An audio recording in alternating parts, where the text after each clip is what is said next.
ঈশান ও কুমকুমের মহাবিবাহ। নতুন promo just আগুন ধরিয়ে দিল।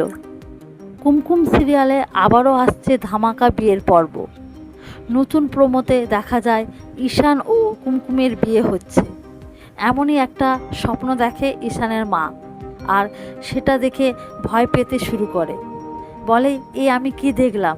আর অন্যদিকে দেখা যায় ঈশান কুমকুমের বাড়ি পৌঁছে দিতে গেলে কুমকুমের শ্বশুর অত্যাচার করতে শুরু করে, কুমকুমকে আবারও নোংরা নোংরা কথা বলতে শুরু করে। তখন এক পর্যায়ে ঈশান ভেতরে ঢুকে কুমকুমের শ্বশুরকে উত্তম মধ্যম দিয়ে কুমকুমের হয়ে প্রতিবাদ করে।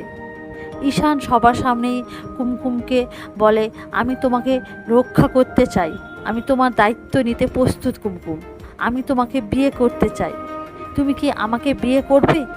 কুমকুম ঈশানের কথা শুনেই চমকে ওঠে। এরপরেই শুরু হবে আসল ধামাকা। ঈশান কুমকুমকে বিয়ে করে বাড়ি নিয়ে যাবে, আর ঈশানের মায়ের চোখ একেবারে ফুটবলের মতো বড় হয়ে যাবে। পরবর্তীতে কি হতে চলেছে জানতে হলে দেখতে থাকুন কুমকুম।